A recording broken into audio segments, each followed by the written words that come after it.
కూడి వచ్చిన మీ అందరికీ కూడా యేసుక్రీస్తు పరిశుద్ధ నామమున అందరికీ వందనాలు. బైబిల్ గ్రంథంలో నుంచి మత్తయి సువార్త 19వ అధ్యాయము 21వ వాక్య భాగమును చదువుకుందాం. అందుకు యేసు నీవు పరిపూర్ణుడగువట్టకు కోరిన ఎడల పోయి నీ ఆస్తిని అమ్మి బేదలకిమ్ము అప్పుడు పరలోకమందు నీకు ధనము కలుగును. నీవు వచ్చి నన్ను వెంబడించమని అతనితో చెప్పాను. చాలు. ప్రేమ కలిగిన తండ్రి, పరిశుద్ధుడైన దేవా, నీ పరిశుద్ధ నామానికి వందనాలు స్తోత్రాలు చెల్లిస్తూ నీ పాద సన్నిధిలో చేరి ఉన్నాము తండ్రి. గడిచిన దినములన్నీ కూడా నీ కృపను బట్టి మమ్మల్ని కాపాడి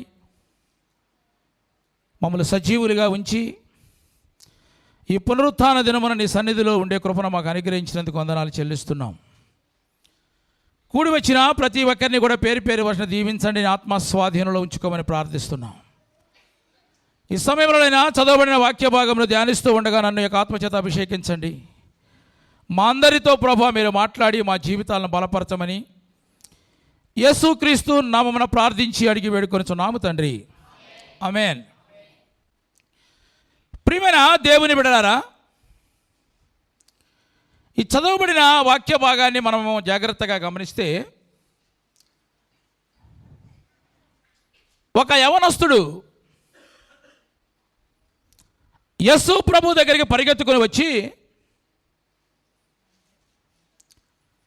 నేను నిత్య జీవములో ప్రవేశించాలంటే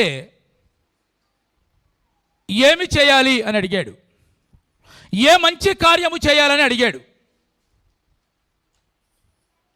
అప్పుడు యేసు ప్రభు వారు చెబుతున్న మాట అదే 19వ అధ్యాయములో చదవండి. పైన వాక్యములో చూస్తే గనక, అందుకు ఆ యవనుడు ఇవన్నీ 17వ వాక్య భాగాన్ని మనం చదువుకుందాం. వారి మీద చేతులు అందుకు ఆయన, మంచి కార్యముల గురించి నన్ను ఎందుకు అడుగుచున్నావు? మంచివాడు ఒక్కడే. నీవు జీవములో ప్రవేశింపగోరిన ఎడల ఆజ్ఞలను గైకొనమని చెప్పెను. అతడు ఏ ఆజ్ఞలని ఆయనను అడుగగా, చాలు. ప్రియమైన దేవుని బిడ్డలారా, మంచివాడు ఒక్కడే. నువ్వు ఏ మంచి కార్యములు చేయాలని అడుగుతున్నావు కాబట్టి నిత్య జీవమును పొందుకోవాలంటే కనుక నీవు ఆజ్ఞలు పాటించమని చెప్పాడు.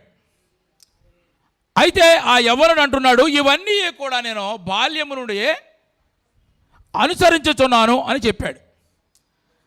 అయితే ఇంకా ఇన్ని అనుసరించుచున్నప్పటికీ కూడా నాకు ఇంకేమీ కొదవా అని ఆయన అడిగితే, ఆయనను అడిగాడు ఆ యవనస్తుడు. అప్పుడు యేసు ప్రభువారు అంటున్న మాట ఏంటంటే, నీవు పరిపూర్ణుడవుటకు కోరిన ఎడల, నీవింకా పరిపూర్ణతలోనికి నువ్వు రాలేదు. ఆజ్ఞలు నువ్వు పాటిస్తున్నావు కానీ నీవు పరిపూర్ణతలోనికి నువ్వు రాలేదు. కాబట్టి నువ్వు పరిపూర్ణతలోనికి నువ్వు రావాలి అంటే గనక, పరిపూర్ణుడవు అవి నువ్వు నిత్య జీవములో ప్రవేశించాలి అంటే కనుక నీవు పరిపూర్ణతలోనికి రావాలి అని అతన్ని ప్రేమించి యేసు ప్రభువారు ఈ మాట మాట్లాడుతున్నాడు. ఆమేన్. అయితే ఇక్కడ మీరు గమనించవలసిన విషయం ఏంటంటే, ఇతడు ఆధ్యాత్మికమైన విషయముల గురించి మాట్లాడుతున్నాడు కాబట్టి యేసు ప్రభువారు మాట్లాడుతున్నాడు. భౌతిక సంబంధమైన ఈ లోక సంబంధమైన విషయాల గురించి ఇంత డిస్కస్ అతనితో చేయవలసిన అవసరం లేదు. నీవు చెప్పే సమాధానము కరెక్ట్గా ఉంటేనే ప్రభువు నీతో మాట్లాడతాడు. నీవు చెప్పే సమాధానము కరెక్ట్గా ఉంటే నీతో మాట్లాడడానికి ఎవరైనా ఇష్టపడతారు. ఇతను అడుగుతున్న ప్రశ్న, ఇతను చెబుతున్న సమాధానం అన్నీ కూడా భౌతిక సంబంధమైనవి కావు, ఆధ్యాత్మికమైన విషయముల గురించే యేసు ప్రభుతో మాట్లాడుతున్నాడు. అంటే గనక ఇక్కడ యేసుక్రీస్తు ఒక వ్యక్తి పైరూపాన్ని మాత్రమే కాదు, అంతరంగాన్ని కూడా పరిశీలన చేస్తాడు. నీ అంతరంగములో ఉన్న ఉద్దేశములు కూడా ఆయన గమనిస్తూ ఉంటాడు. కాబట్టి నీతో మాట్లాడాలి అనుకున్నప్పుడు నీవిచ్చే సమాధానమును బట్టి, నువ్వు ఆధ్యాత్మికమైన విషయముల గురించి ఎవరితైనా నువ్వు ప్రశ్నిస్తూ ఉంటే కనుక నీ దగ్గర నుంచి వచ్చిన సమాధానమును బట్టి యేసు ప్రభువారు మాట్లాడటానికి మనతో ఇష్టపడుతూ ఉంటాడు. మత్తయి సువార్త 8వ అధ్యాయము 18వ వాక్యంలో చూస్తే గనక యేసు ఆ, తన యొద్దనున్న ఆ, జన సమూహమును చూసి ఆ, అద్దరికి వెళ్ళవలెనని ఆ, ఆజ్ఞాపించెను. ఆ. అంతటా ఒక శాస్త్రి వచ్చి, అంతటా ఒక శాస్త్రి ఆయన దగ్గరకు వచ్చి, బోధకుడా నీవెక్కడికి వెళ్ళునను, నీవెక్కడికి వెళ్ళినను నీ వెంట వచ్చేదనని, నీ వెంట వచ్చేదను అంటున్నాడు. చాలు, ఇక్కడ ఒక శాస్త్రి యేసు ప్రభు దగ్గరకు వచ్చి అంటున్నాడు, బోధకుడా నీవెక్కడికి వెళ్ళినప్పటికీ కూడా నేను అక్కడికి నీతోనే వస్తాను అని చెప్తున్నాడు. అప్పుడు యేసు ప్రభు అంటున్న మాట ఏంటంటే, నక్కలకు బొరియలను ఆకాశ పక్షులకు నివాసములు కలవు, కానీ మనుష్య కుమారుడు తలవాల్చుకొనుటకు స్థలము లేదని మాట్లాడాడు. అయితే తర్వాత మరొక శిష్యుడు అడుగుతున్నాడు యేసు ప్రభు దగ్గరికి వచ్చి, ప్రభువా నేను మొదట వెళ్ళి నా తండ్రిని పాతిపెట్టుటకు నాకు సెలవిమ్మని అడిగాడు. అప్పుడు యేసు ప్రభు అతనితో అంటున్న మాట ఏంటంటే, నన్ను వెంబడించు, మృతులు తమ మృతులను పాతిపెట్టుకుంటారని అతనితో చెప్పాడు. ఇక్కడ మీరు గమనించండి, ఒక వ్యక్తి వెంబడిస్తాను అంటే అతను వద్దంటున్నాడు. శాస్త్రి ఏమంటున్నాడు, బోధకుడా నీవెక్కడికి వెళ్ళినప్పటికీ కూడా నీ వెంటే వస్తాను అన్నప్పుడు, నక్కలకు బొరియలు ఉన్నాయి, ఆకాశ పక్షులు గూళ్ళున్నాయి, మనుష్య కుమారుడు తలవాల్చుకున్నటకు స్థలము లేదని ఎందుకు మాట్లాడుతున్నానండి. కానీ నక్కలు అంటే కనుక లోపల ఏదో పెట్టుకుని కపటముగా మాట్లాడతారు. వస్తాను అంటున్నాడు, నిన్ను వెంబడిస్తానంటున్నాడు, వస్తాను అంటున్నాడే కానీ అవకాశములు ఉన్నాయి, కానీ అతని హృదయంలో యేసుకు స్థానం లేదు. ఆకాశ పక్షులు విత్తువాన ఉప్పానము గురించి యేసు ప్రభువారు మాట్లాడుతూ, త్రోవపక్కబడిన విత్తనములంట పక్షులన్నీ కూడా తినివేసినాయి, వాటి గురించి ఎక్స్ప్లెయిన్ చేసేటప్పుడు దానికి ఉపమాన భావాన్ని చెప్పేటప్పుడు ఏమని మాట్లాడతాడంటే, ఆ పక్షుల గురించి సాతానుడు అని మాట్లాడతాడు, దుష్టుడు అని మాట్లాడతాడు. అంటే దుష్ట సంబంధమైన మాటలు హృదయంలో పెట్టుకుని పైకి మాట్లాడేవారు నన్ను వెంబడించలేరు, కాబట్టి అతనితో నువ్వు అక్కరలేదని చెబుతూ మరొక వ్యక్తితో మాట్లాడుతున్న, ప్రభువా నేను వెళ్ళి మొదట నా తండ్రిని పాతి పెడతానని చెప్తే అతనితో మాట్లాడుతున్న మాట ఏంటంటే, నన్ను వెంబడించు అంటున్నాడు. అంటే ఏంటి, ఇప్పుడు ఇక్కడ నాకు ఆటంకాలు ఉన్నాయి, నేను రాలేను అన్న వ్యక్తితో రమ్మని చెప్తున్నాడు. ఎందుకంటే ఇంట్లో ఆటంకములు ఉన్నప్పటికీ ఉన్నాయి, కానీ హృదయం అంతా కూడా యేసుతో నింపబడి ఉంది. దేవునికి స్తోత్రం చెప్పు. అందుకని వెంబడించమని చెప్తున్నాడు. ఇక్కడ ఒక భౌతిక అవసరం గురించి ఒకవేళ యవనస్తుడు వచ్చి మాట్లాడితే కనుక యేసు ప్రభువారు మాట్లాడే అవసరం లేదు, ఇక్కడ అంత డిస్కస్ చేయవలసిన అవసరం లేదు. ఇక్కడ ఆత్మ సంబంధమైన విషయం గురించి ఈ యవనస్తుడు వచ్చి మాట్లాడుతున్నాడు, కాబట్టి అతనితో అంతగా ప్రభు మాట్లాడుతూ ఉన్నాడు. ఇక్కడ మీరు గమనించండి ప్రియమైన దేవుని బిడ్డలారా, నీవు ఫలానా రోజు తప్పావు, ఫలానా రోజు నా సన్నిధికి నువ్వు రాలేదు, ఫలానా రోజు నువ్వు ఆజ్ఞలు పాటించలేదు అని చెప్పగలిగిన సామర్థ్యము కలిగిన యేసు, కానీ ఇక్కడ ఏమని మాట్లాడుతున్నాడు, నీవు పాటిస్తున్నావు కానీ నీవు ఇంకా పరిపూర్ణుడవు కాలేదు, నీకు ఒకటి కొత్తగా ఉంది. అంటే బాల్యము నుండి ఒక్క ఆజ్ఞ కూడా తప్పకుండా పాటించే వ్యక్తి, బాల్యము నుండి ఒక ఆజ్ఞలన్నీ కూడా పాటిస్తూ బ్రతుకుతున్న వ్యక్తి నిత్య జీవములోనికి వెళతాను అనే ధైర్యం లేదు అతనికి, నిశ్చయత లేదు అతనికి. ఇంకా ఏదో కొదవా, ఇంకా ఏదో నేను పోగొట్టుకుంటున్నాను, ఇంకా ఏదో మిస్ అయిపోతున్నాను అని తన హృదయం ఆందోళన చెందుతుందన్నమాట. ఏదో వెలితి అతని హృదయంలో ఉంది. బాల్యం నుండి ఆజ్ఞలు పాటిస్తున్నప్పటికీ కూడా ఇంకా నేను ఏదో చేయగలిగితేనే కానీ నేను నిత్య జీవమునకు వెళతానేమో అనే ఒక ఆందోళన అతని హృదయంలో ఉన్నట్లుగా మనం గమనించాలి.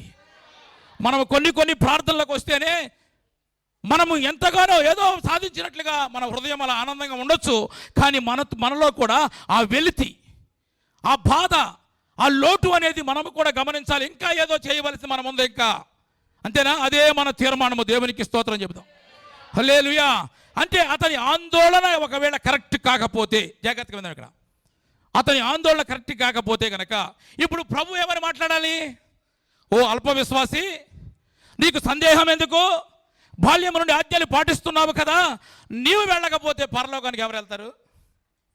నీ సీటు కన్ఫర్మ్ అయిపోయింది, నీ బెర్త్ అంతా కూడా సిద్ధంగా ఉంది, చదువుకో, బ్యాగ్ చదువుకో, పరలోకానికి వచ్చి అంటాడు అనాలి. అంటే ఇప్పుడు ఇతని ఆందోళన ఖచ్చితంగా కరెక్టే. కాబట్టి అతనిని ప్రేమించి ఏమంటాడంటే, నీవు నిత్య జీవము పొందాలి అంటే కనుక నీకు ఒకటి కొదవగా ఉంది, నీవు ఇంకా పరిపూర్ణుడవు కాలేదు.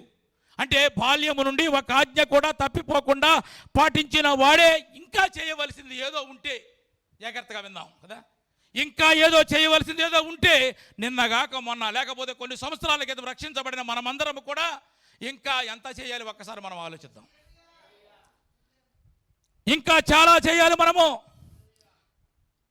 రోజు పడిపోతున్న మనము, తప్పిపోవుట మామూలే అని అలవాటు చేసుకున్న మనము, ఏ మనిషి కూడా పరిపూర్ణుడు కాలేదని అడ్జస్ట్ అయిపోతూ బ్రతుకుతున్న మనము ఎలా నిత్య జీవం పొందగలుగుతాం? ఆలోచించాలి ప్రియమైన దేవుని బిడ్డలారా. ఏ ఒక్క ఆజ్ఞ కూడా తప్పిపోకుండా పాటిస్తున్నా ఇతడు పరిపూర్ణుడు కాలేదు. అంటే ఆజ్ఞలు అతనిని పరిపూర్ణతలోనికి తీసుకొని వెళ్ళలేదు. అంటే కనుక ఇక్కడ మీరు గమనించాలి, ఏమిటి ఆ కొదవంటే ఇతనికి పరిపూర్ణత లేదు. పరిపూర్ణత లేనిదే, పరిపూర్ణుడు కానిదే మనము నిత్య జీవానికి వెళ్ళలేం. స్తోత్రం చెప్తాం. పెద్దవాళ్ళు కాందే పెళ్లి చేయరు కదా, పరిపూర్ణుడు కావాలి. నాకు ఒక చిన్న చెల్లి ఉంది, దానికి ఇంకా వయసు రాలేదు, అయినా పెళ్లి చేస్తానంటే వయసు రావాలి. స్తోత్రం చెప్పు. పరిపూర్ణతలోనికి రావాలి. అయితే కనుక ఇక్కడ ఇతడు కోరుకోవలసినది ఏంటి చెప్పండి? పరిపూర్ణత. ఇతడు ఏం కోరుకున్నాడు? నిత్య జీవం కోరుకున్నాడు, పరలోకం కోరుకున్నాడు. అంటే ప్రభువు చెప్పేది కోరుకోమనేది పరిపూర్ణత. అయితే ఈ రెండు మ్యాచ్ అయితే కనుక పరలోకం నీదే. చెప్పండి, దేవుని స్తోత్రం చెప్తాం. హల్లెలూయా. పరలోకానికి వెళ్ళాలనుకున్న ప్రతి ఒక్కరు మనమందరం కూడా, నిత్య జీవాన్ని పొందుకోవాలనుకున్న మనమందరం కూడా, మనము ప్రారంభము నుంచి ఆజ్ఞలు పాటిస్తున్న మనమందరం కూడా ఇంకా ఏదో చేయాలని ఒక వెలితి మన హృదయంలో ఉండాలి. ఏదో చేయాలి, ఇంకా నేను ఈ సంవత్సరంలో చేయవలసింది ఏదో ఉంది కాబట్టి ప్రభు నాకు ఈ సంవత్సరాన్ని ఇచ్చాడు అనే ఆందోళన నీ హృదయంలో ఉంటే కనుక ప్రభువు నీతో మాట్లాడడానికి ఇష్టపడతాడు, నిన్ను వాడుకోవడానికి ఇష్టపడతాడు. ఇక్కడ ఆధ్యాత్మికమైన విషయముల గురించి మాట్లాడటానికి యవనస్తుడు వచ్చాడు కాబట్టి యేసు ప్రభువు అంత సమయాన్ని ఇచ్చాడు. నీవిచ్చే సమాధానమును బట్టి ప్రభు మాట్లాడడానికి ఇష్టపడతాడు. అయితే ఈరోజు మీకు చెప్పాలనుకున్న మాట ఏంటంటే, ఇప్పుడు ఆయన పరిపూర్ణతలోనికి రావాలి. ఆమేన్. పరిపూర్ణుడు అవ్వాలి. ఇప్పుడు పరిపూర్ణుడు అయితేనే నిత్య జీవానికి వారసుడు. ఆమేన్. అయితే మనము పరిపూర్ణతలోనికి రావాలి అంటే గనక, మనం పరిపూర్ణుడు అవ్వాలి అంటే గనక మనం ఏమి చేయాలి? కొన్ని విషయాలు ఈరోజున వాక్యములోంచి ధ్యానిద్దాం. చదవండి. మొట్టమొదటిగా ప్రకటన గ్రంథము 2వ అధ్యాయము 3-4 వాక్య భాగాలు చదువుకుందాం. నీవు సహనము కలిగి నా నామము నిమిత్తము భారము భరించి అలయలేదనియు నేను ఎరుగుదును. ఆయనను మొదట నీకుండిన ప్రేమను నీవు వదిలితివని నేను నీ మీద తప్పు ఒకటి మోపవలసి ఉంది. మన మీద ఒక తప్పు మోపుతున్నాడు ప్రభు. నీవు సహనము కలిగిన వ్యక్తివే, నా నామమును భరించిస్తున్న వ్యక్తివే. నువ్వు అలిసిపోయే వరతి ప్రార్థనకు వస్తూ కూడా, అయినప్పటికీ కూడా ఎప్పుడు కూడా నా నామమును ఎరుగుదని నువ్వు ఎప్పుడు కూడా చెప్పలేదు. కానీ నీలో ఉన్న లోపం ఏంటంటే, మొదట నీకుండిన ప్రేమ తగ్గిపోయింది అని మన మీద ఆయన తప్పు ఒకటి మోపుతున్నాడు. అంటే గనక నీవు మొదటి ప్రేమను కోల్పోయావు. నన్ను మొదటిలో ప్రేమించినట్లుగా నీవు నన్ను ప్రేమించటం లేదు. ఆమేన్. పెళ్ళైన వాళ్ళు అంటూ ఉంటారు కదా,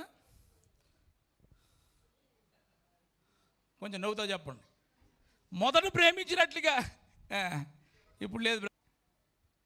మొదట నన్ను ప్రేమించినట్టు నువ్వు ప్రేమించట్లేదు. మొదట్లో వచ్చినట్లుగా నా సన్నిధికి నువ్వు రావట్లేదు.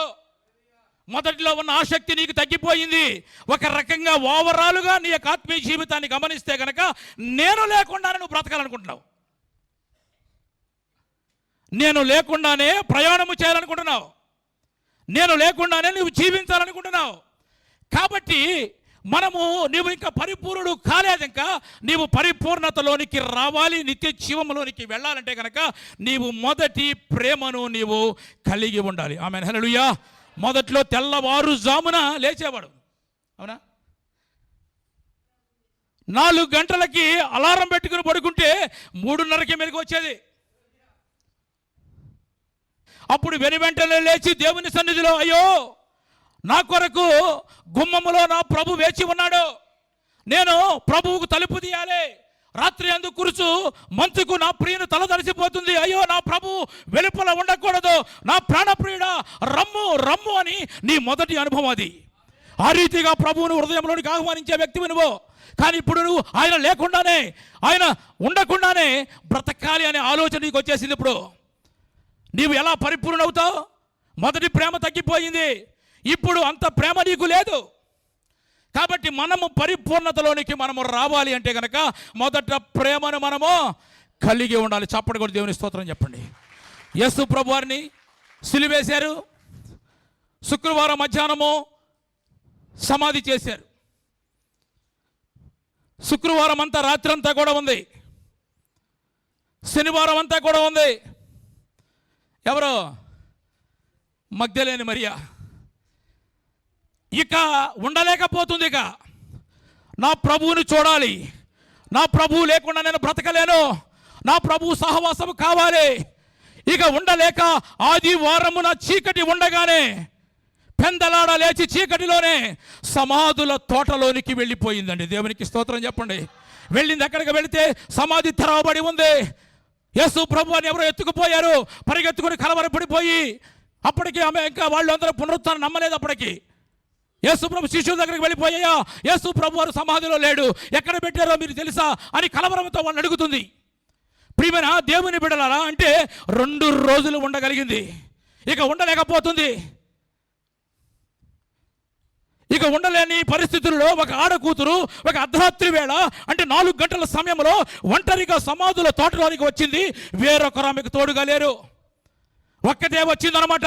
నా ప్రియుడా, నా ప్రాణప్రియుడు, నా ప్రభువా రబ్బూని అనే ఆమె స్వరం అక్కడ ధ్వనిస్తూ ఉంది ఆ సమాధుల తోటలో. అంతలో ఒక పురుషుడు కనపడ్డాడు. ఆయనతో అంటుంది ఒక మాట, ఏమనంటే ఇక్కడ నా ప్రభు కనపడలేదు, ఆయనను వేరొక చోట పెట్టారేమో చెప్పు అని మాట్లాడుతుంది.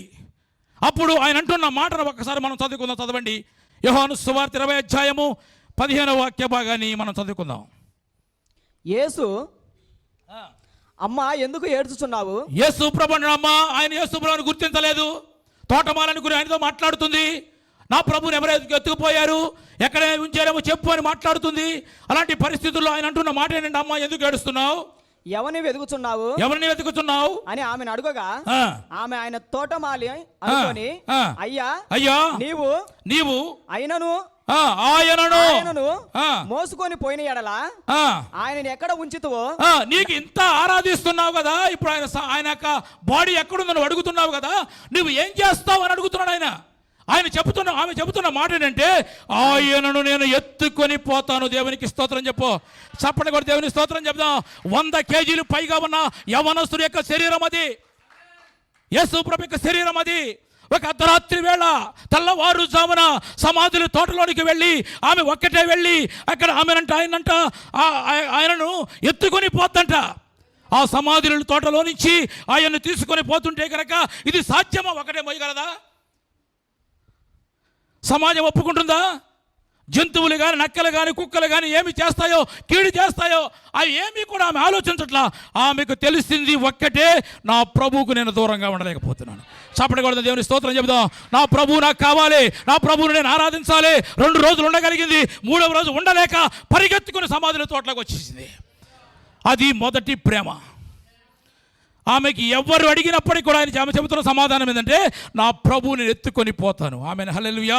అది అర్ధరాత్రి అయినప్పటికీ కూడా స్తోత్రం చెప్పు, అది బోరువైనప్పటికీ కూడా దేవునికి స్తోత్రం చెప్పు, అది ఒంటరి అయినప్పటికీ కూడా స్తోత్రం చెప్పు, నేను ఎలాగైనా సరే మోసుకొని పోతా. చప్పటిగా దేవుని స్తోత్రం చెప్తా. అది మొదటి ప్రేమ. ఆ ప్రేమను నువ్వు కలిగి ఉంటే అప్పుడు పరిపూర్ణతకు వచ్చినట్టు. పరిపూర్ణతలోనికి మనం రావాలి. ఇక్కడ ఆధ్యాత్మికమైన విషయములు ఆసక్తి కలిగి ఆ యవనస్తుడు యేసు ప్రభువుని అడుగుతుంటే యేసు ప్రభువు అన్ని విషయాలు ఎందుకు డిస్కస్ చేస్తున్నాడంటే అతడు ఏ విషయములు కావాలో దాని గురించి మాట్లాడుతున్నాడు. భౌతిక సంబంధమైన విషయముల గురించి మాట్లాడితే గనక అంతసేపు మాట్లాడవలసిన అవసరం లేదు. కాబట్టి నా ప్రియమైన దేవుని బిడ్డలారా, నీవు ప్రభువు కొరకు మొదట్లో ఏదో చేసుండొచ్చు. మొదట్లో నువ్వు చేసుండావు కాబట్టే నీకు మరొక సంవత్సరాన్ని దయాకిరణంగా ఇచ్చాడు.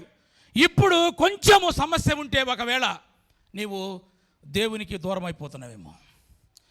పద్దాక యెరూషలేములోనికి వెళ్దాంలే అని యెరికోలో నిలిచిపోదాం అనుకుంటున్నాము. జాగ్రత్త.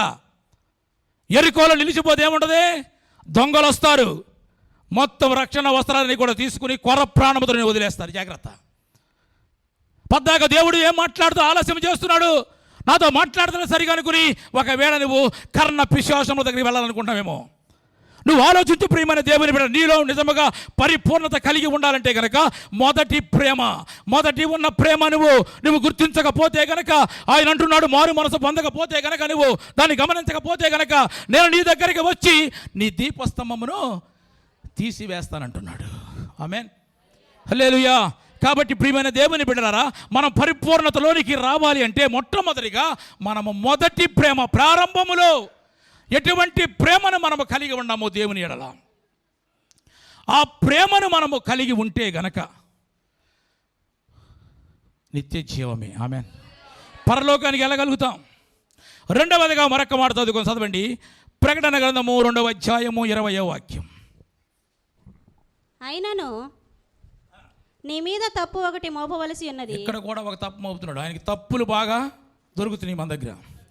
అక్కడ ఒక తప్పు దొరికింది కదా, నీవు మొదటి ప్రేమను వదిలేసావు.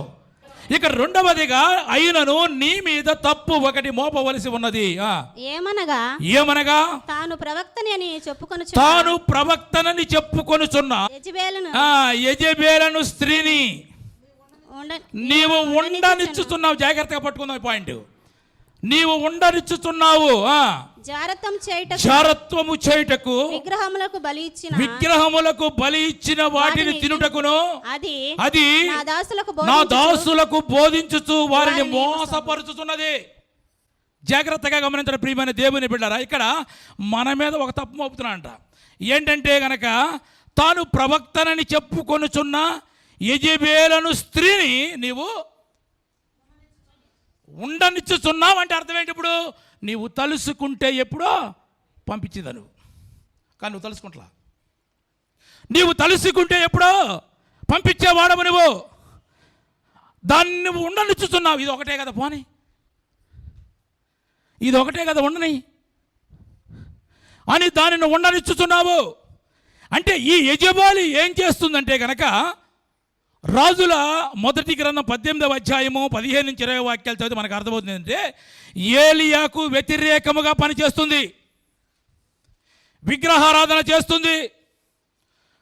రాజుకు సంబంధము లేకుండా తనకు ఒక టీమును ఏర్పాటు చేసుకుంది. 450 మంది బయలు ప్రవక్తలను ఏర్పాటు చేసుకుంది.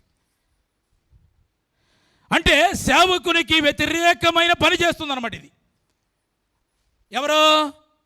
యెజబెలను ఆత్మ అంటే ఏంటంటే కనుక, నీవు పరిపూర్ణతలోనికి రావాలంటే కనుక నీవు యెజబెలను స్త్రీని ఉండనియకూడదంటే అర్థం ఏంటంటే దేవునికి వ్యతిరేకమైన ఆత్మ నీలో ఉండకూడదు. అప్పుడే వాక్యాన్ని గ్రహించగలుగుతావు. దేవునికి వ్యతిరేకమైన ఆత్మ యెజబెలను ఆత్మ. ఇది విగ్రహారాధన ప్రోత్సాహం చేస్తుంది, సేవకులకు వ్యతిరేకంగా పనిచేస్తుంది, ప్రైవేటు సైన్యమును పెంచి పోషిస్తుంది, వాటిని సేకరించి నాడు సమాజంలో తడబాటు కారణమైపోయింది. అప్పుడు అక్కడ ఉన్న ప్రజలందరూ కూడా యెహోవాయా దేవుడా, బయలు ప్రవక్త దేవుడని కన్ఫ్యూజన్కి వచ్చేసారు. అంటే దేవుని ఆత్మ మనలో ఉండకపోతే, దేవునికి వ్యతిరేకమైన ఆత్మ మనం పరిచేస్తే మనము పరిపూర్ణతలోనికి మనము రాలేము. దేవుని ఆత్మ చేతనే మనం అన్ని విషయాలు కూడా మనం గమనించాలి. కాబట్టి ఒకటి కొదవ ఉంటే దీపస్తంభము తీసివేస్తానని చెప్తున్నాడు. ఇక్కడ కనుక ఏం చెప్తున్నాడంటే చదవండి. ప్రకటన గ్రంథం 2వ అధ్యాయము 22వ వాక్య భాగాన్ని మనం చదువుకుందాం.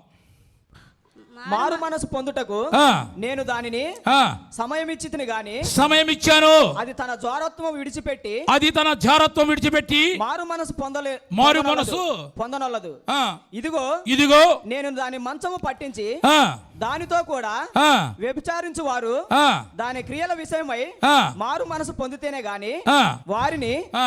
బహు శ్రమ పాలు చేతును. అంటే గనక అక్కడ ఒకటి కొదవ ఉంటే గనక దీపస్తంభం తీసివేస్తారని చెప్పిన దేవుడు ఏమంటే నీలో దేవునికి వ్యతిరేకమైన ఆత్మ ఉంటే గనక నిన్ను మహాశ్రమలు పాలు చేస్తానంటున్నాడు. కాబట్టి మన మనసులను మార్చుకోవాలి. దేవుని ఆత్మ మనలో నివసించులాగున ఆ యెజెబెలు ఆత్మను మనం ఏం చేయాలంటే తరిమి కొట్టాలి. దేవునికి స్తోత్రం చెప్పండి. నీవు ఉండనిచ్చుచున్నావు, నువ్వు తలుచుకుంటే ఎప్పుడో తరిమేసేవాడు. పోనీ పర్వాలేదు, ఏం కాదులే అనుకుంటున్నావు. అదే డేంజర్ నీకు. ఆ దాని కారణం చేతన యెహోవా దేవుడా, బయలు ప్రవక్త దేవుడు అని తేల్చుకోలేకపోతున్నా అక్కడ. కాబట్టి ప్రియమైన దేవుని మన పరిపూర్ణతలోనికి రావాలి, నిత్య జీవానికి వెళ్ళాలనుకున్న వాళ్ళందరూ దేవునికి స్తోత్రం చెప్పండి. మొట్టమొదటి ఏంటి చెప్పాలి? మొదటి ప్రేమ కలిగి ఉండాలి.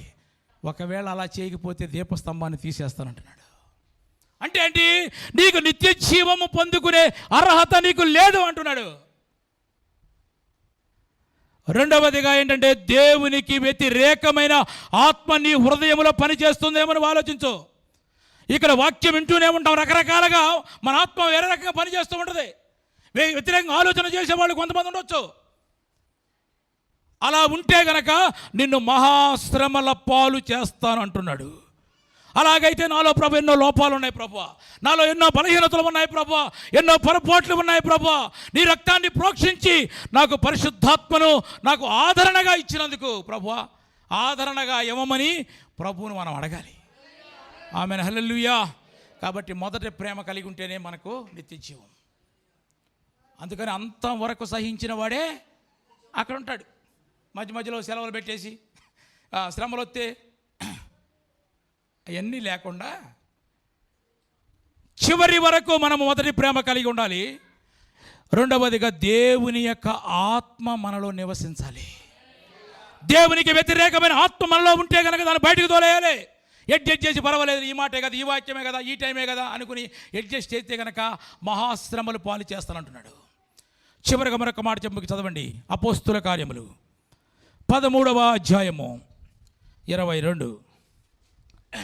తరువాత అతనిని తొలగించి దావీదును వారికి రాజుగా ఏర్పరచెను.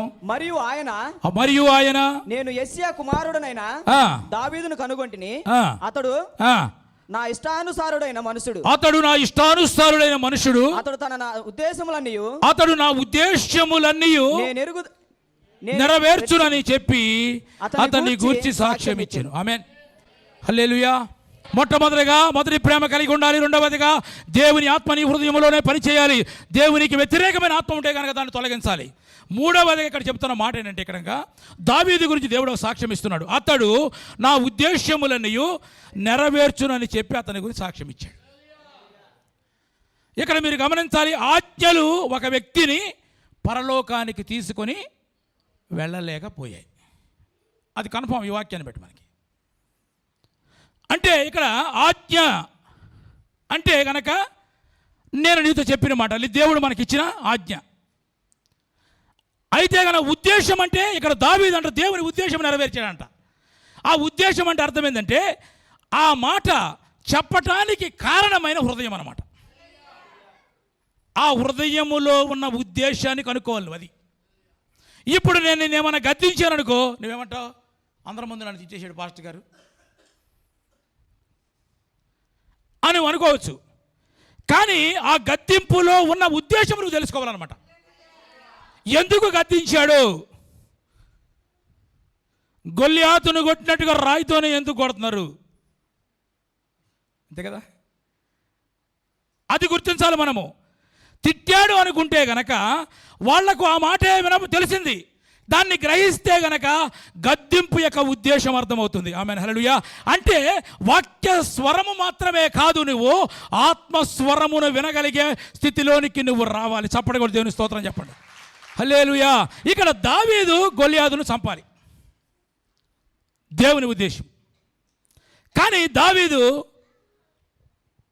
దగ్గరికి వెళ్ళి, దేవుడు నిన్ను రాజుగా చేశాను, ఈ 1,00,000 మంది పరిపాలన చేయడానికి నిన్ను రాజుగా చేశాను, కాబట్టి నువ్వు గొల్లియాతును చంపని చెప్పాడా?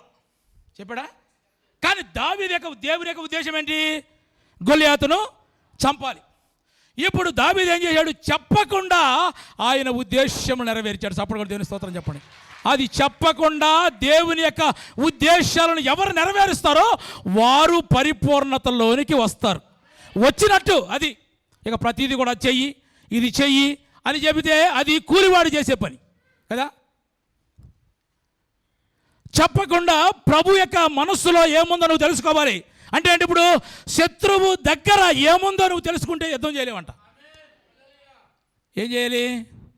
శత్రువు దగ్గర ఏది లేదో తెలుసుకుంటే గెలుస్తావు. స్తోత్రం చెప్పు. అది అమ్మ వాడి దగ్గర అది ఉంది, అమ్మ నేను వెళ్ళలేనంటే వెళ్ళలేవు నువ్వు. వాడి దగ్గర ఏది లేదో అది గమనించాలి నువ్వు. అది గమనిస్తేనే అంటే నీవు అప్పుడు విజయాన్ని చూడగలుగుతావు. ఇక్కడ దావీదు దేవుని యొక్క ఉద్దేశము నెరవేర్చాడు. కాబట్టి ఇప్పుడు మన దేవుని బిడ్డ చెప్పింది చేస్తే నీకు పాలేరుకి, నీకు కూలివాడికి, మనకు కూలివాడికి తేడా ఏం లేదు. చెప్పకుండా మనసును ఎరిగి చేస్తే గనక నీవు సరి అయిన కుమారుడు. చప్పటి దేవుని స్తోత్రం చెప్పు. అప్పుడు నువ్వు పరిపూర్ణతలోనికి వస్తావు. వచ్చినట్టు ఎప్పుడు చెప్పిందే కాదు, ఇక దేవుడు చెప్తే చేస్తాను నేను. ఆయన మనసులో ఉద్దేశాలు కనుక్కోవాలి. ఏం చేయాలి? నేను ఈ సంవత్సరాన్ని దేవుడు నాకు ఇచ్చాడు, ఇన్ని రోజులు నన్ను బ్రతికించాడు, నేను ఏం చేయాలి? ఆయన మనసులో ఉన్న ఉద్దేశములను మనము కనుక్కోగలిగితే కనుక అప్పుడు యేసు ప్రభు యొక్క ఆలోచన నీ ఆలోచనకు మ్యాచ్ అవుద్ది. అప్పుడు నిత్య జీవం నీదే. ఆమేన్. హల్లెలూయా, హల్లెలూయా. అలా ఎవరు చేశారు? మరొక వ్యక్తి ఉంది బైబిల్లో. ఎవరు?